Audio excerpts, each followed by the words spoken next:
반가워요. 여러분의 마음을 읽어드리는 회피한 해피 심리사예요. 오늘도 어김없이 여러분의 마음속 엉킨 실타래를 풀기 위해 찾아왔습니다. 오늘 주제는 정말 많은 분이 고통받고 또 밤잠 설쳐가며 질문해 주셨던 내용이에요.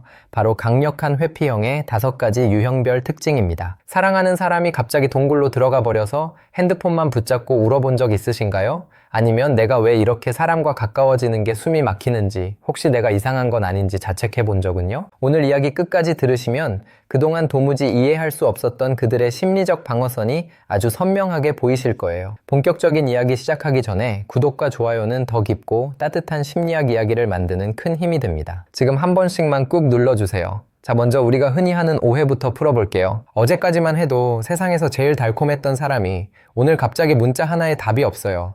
내가 뭘 잘못했나 싶어 사과도 해보고 화도 내봤지만 돌아오는 건 얼음처럼 차가운 침묵뿐이죠. 여러분, 이런 경험 하시면 제일 먼저 무슨 생각이 드시나요? 나를 사랑하지 않나? 혹은 이 사람 성격에 문제 있나? 싶으시죠? 답답해서 미칠 것 같은 그 마음, 제가 너무 잘 압니다. 그런데 여기서 아주 놀라운 반전이 하나 있습니다. 회피형이 여러분을 밀어내는 진짜 이유는 사랑의 부족이 아니에요. 이들의 진짜 적은 바로 심리적 산소 부족입니다. 우리는 사랑을 결합이라고 보지만 강력한 회피형들에게 사랑은 질식이에요. 이들에게 관계의 경쟁자는 다른 이성이 아니라 자기 자신을 지킬 수 있는 완벽한 고립이라는 평온함입니다. 아이러니하게도 친밀감이 높아질수록 이들은 생존의 위협을 느껴요. 이건 성격의 문제가 아니라 뇌의 편도체가 비명을 지르는 생존 본능의 오작동인 거죠. 상담실을 찾았던 어느 30대 여성분의 이야기예요. 정말 사랑하는 남자친구가 청혼하자마자 갑자기 이별을 통보받았대요. 이유가 뭐였을까요? 남자친구의 무의식은 결혼이라는 단어를 자아의 종말로 인식한 겁니다. 자신의 자유가 상대방에게 완전히 먹혀버릴 거라는 공포가 작동한 거죠. 결국 그 남자는 이별이라는 극단적인 방식을 통해 자신의 존재를 지켜낸 셈이에요. 이처럼 회피형은 각기 다른 방식으로 자신의 세계를 지킵니다. 이제 그 구체적인 5가지 유형을 하나씩 파헤쳐보죠. 첫 번째 유형은 강박적 독립형,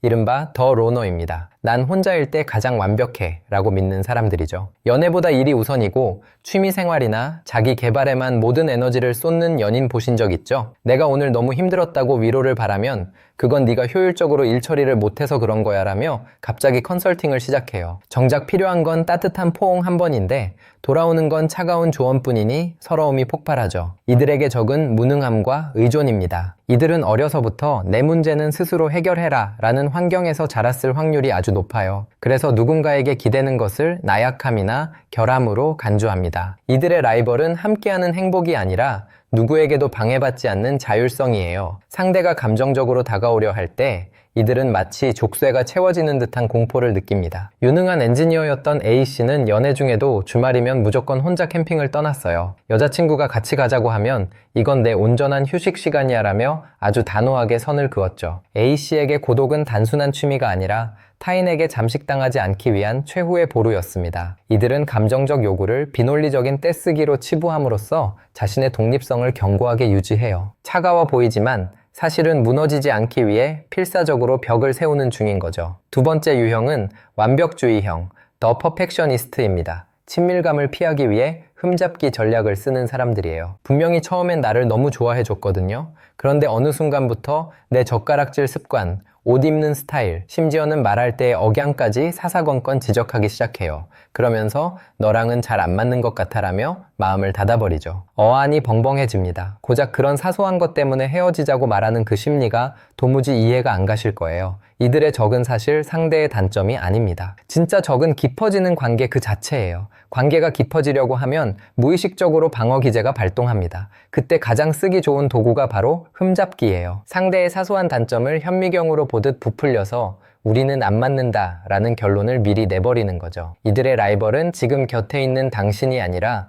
머릿속에 박제된 유령 연인, 즉 팬텀 X입니다. 30 후반의 B씨는 늘 짧은 연애만 반복했어요. 늘 상대의 작은 단점을 발견하고는 역시 내 인연이 아니야 라며 돌아섰죠. 사실 B씨는 10년 전 헤어진 첫사랑을 완벽한 존재로 미화하고 있었어요. 하지만 이건 첫사랑을 잊지 못해서가 아닙니다. 현재의 연인과 깊어지는 것이 두려워서 절대 이길 수 없는 과거의 허상을 방패로 쓰고 있었던 거예요. 완벽한 기준을 세워둠으로써 역설적으로 그 누구와도 깊게 엮이지 않는 안전함을 선택한 겁니다. 세 번째 유형은 가장 고통스러운 공포 회피형, 더 핫 앤 콜드입니다. 사랑하지만 무서운 지옥의 롤러코스터 같은 사람들이죠. 어제는 너 없으면 안 된다며 세상에서 제일 뜨겁게 사랑을 고백하던 사람이 자고 일어나니 남보다 못한 사이처럼 차가워진 적 있나요? 연락은커녕 눈도 안 마주치려고 하죠. 내가 뭘 잘못했나 싶어 절절매며 다가가면 더 멀리 달아나 버립니다. 이런 분들과 연애하면 내 정신이 먼저 피폐해지는 기분이 들 거예요. 이들의 진짜 적은 상대방이 아니라 자기 내면의 취약성입니다. 이들은 앞서 본 독립형과는 결이 달라요. 사실 누구보다 사랑받고 싶어 합니다. 하지만 사랑이 깊어져서 내가 상대에게 완전히 노출되는 순간을 극도로 두려워해요. 이들에게 친밀감의 라이벌은 버려짐에 대한 공포입니다. 내가 나를 다 알게 되면 결국 나를 떠날 거잖아? 그럴 바엔 내가 먼저 거리를 두겠어 라는 방어 기제가 오작동하는 겁니다. 30대 직장인 C씨는 연인과 여행을 다녀온 직후에 꼭 잠수를 탔어요. 여행지에서 너무 행복하고 깊은 교감을 나눌수록 돌아오는 길엔 이 행복이 깨지면 어떡하지? 라는 공포가 몰려왔거든요. C씨는 그 불안을 견디지 못해 일부러 차갑게 굴며 관계를 테스트했습니다. 내가 이렇게 못되게 굴어도 네가 옆에 있을 거냐고 묻는 아주 처절하고 슬픈 생존 방식이죠. 이들은 사랑을 갈구하면서도 동시에 그 사랑으로부터 자신을 보호하기 위해 뒷걸음질 칩니다. 네 번째 유형은 나르시시스트형, 더 나르시시스틱입니다. 통제와 권력으로서 회피를 사용하는 경우죠.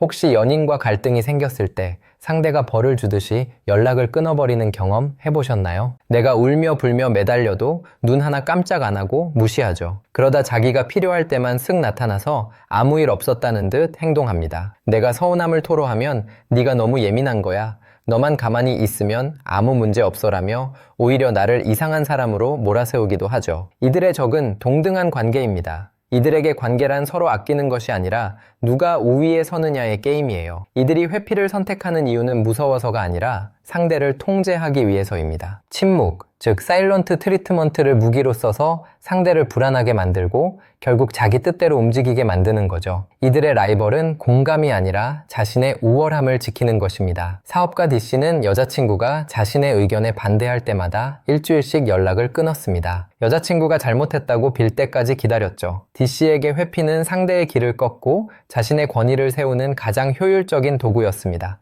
너는 나 없으면 안 되지만 나는 너 없어도 괜찮아 라는 메시지를 끊임없이 던지며 관계의 주도권을 꽉 쥐고 놓지 않는 생존 기술인 셈입니다. 이건 회피를 가장한 권력 행사에 가깝습니다. 마지막 다섯 번째 유형은 수동 공격형 혹은 갈등 회피형, 더 컨플릭트 어보이더입니다. 침묵이라는 이름에 보이지 않는 벽을 세우는 사람들이죠. 정말 착해요. 화도 안 내고 다 맞춰주는 것 같아요. 그런데 결정적인 순간에 대화를 거부합니다. 우리 진지하게 얘기 좀 해라고 하면 나중에 해, 피곤해라며 방으로 쏙 들어가 버리죠. 억지로 붙잡으면 미안해, 다 내 잘못이야 라고 영혼 없이 사과합니다. 근데 바뀌는 건 하나도 없죠. 벽 보고 얘기하는 기분이 바로 이런 걸까요? 이들의 적은 갈등 그 자체입니다. 이들에게 싸움은 관계를 개선하는 과정이 아니라 자신의 에너지를 갉아먹는 재앙이에요. 이들의 라이벌은 문제 해결이 아니라 현상 유지입니다. 겉으로는 순응하는 척하지만 속으로는 문을 꽉 닫고 저항합니다. 대화를 거부함으로써 갈등의 상황으로부터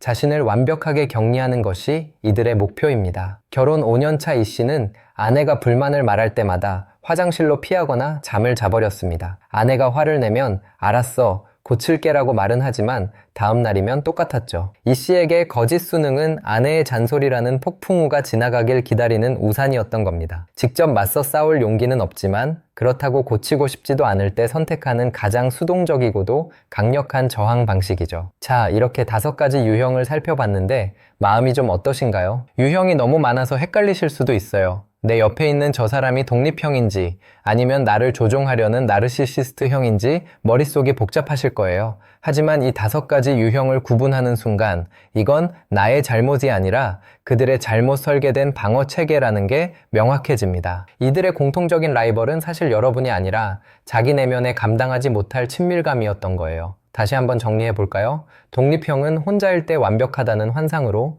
완벽주의형은 넌 부족해라는 핑계로 도망칩니다. 공포형은 사랑하지만 무서워라며 널뛰기를 하고, 나르시시스트형은 침묵을 무기로 당신을 조종하죠. 마지막으로 갈등 회피형은 싸우기 싫어라며 입을 닫아버립니다. 이 지도를 손에 쥐는 순간 여러분은 더 이상 그들의 행동에 일희일비하며 휘둘리지 않을 힘을 얻게 된 겁니다. 가장 먼저 해야 할 일은 이름 붙이기입니다. 갈등이 생겼을 때 상대가 입을 닫는다면 아, 지금 저 사람은 갈등 회피형의 방어 기제가 작동했구나 라고 속으로 이름을 붙여보세요. 상황을 객관화하는 것만으로도 여러분의 불안 지수는 절반 이하로 떨어질 거예요. 그 다음은 나의 경계선을 세우는 거예요. 회피형이 동굴로 들어갔을 때 억지로 문을 두드리지 마세요.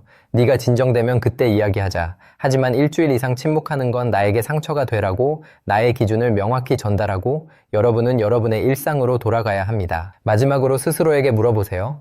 이 사람의 방어막을 감당하면서까지 내가 이 관계를 유지할 가치가 있는가? 만약 상대가 자신의 문제를 인지하고 노력할 의지가 없다면 그 동굴 옆에서 얼어 죽을 필요는 없어요. 여러분은 사랑받기 위해 태어난 존재이지 누군가의 동굴 입구를 지키는 파수꾼이 아니니까요. 선생님, 제가 노력하면 그 사람이 바뀔 수도 있을까요? 라고 묻고 싶으시죠? 참 가슴 아픈 질문이네요. 솔직히 말씀드리면 회피형은 타인의 노력으로 바뀌지 않아요. 본인이 자신의 회피가 생존이 아니라 고립이라는 걸 뼈저리게 깨달아야 변화가 시작됩니다. 여러분의 역할은 그들을 바꾸는 게 아니라 그들이 스스로 바뀔 마음이 들 때까지 적절한 거리에서 나를 지키는 것뿐이에요. 여러분, 처음에 제가 질문 드렸죠? 왜 그들은 갑자기 차가워지는 걸까요? 이제 그 답이 여러분 마음속에 선명히 자리 잡았길 바랍니다. 그들은 나쁜 사람이어서가 아니라 각자가 가진 5가지의 방패 뒤에 숨어 떨고 있는 어린아이일 뿐이에요. 하지만 그 아이를 달래느라 여러분의 영혼이 멍들고 있다면 이제는 그 방패를 대신 들어주지 마세요. 오늘 이 이야기가 여러분의 밤을 조금이나마 평온하게 만들어 드렸기를 진심으로 바랍니다. 지루할 틈 없이 달려왔는데 여러분의 경험 속 어떤 장면이 떠오르셨나요? 댓글로 여러분의 이야기를 들려주세요. 제가 하나하나 읽으며 마음으로 응원하겠습니다. 구독과 좋아요, 그리고 알림 설정은 여러분의 마음 건강을 지키는 가장 쉬운 방법입니다. 지금까지 여러분의 마음을 읽어드리는 회피한 해피 심리사였습니다. 여러분, 오늘도 정말 고생 많으셨어요. 이제 편안한 밤 되세요.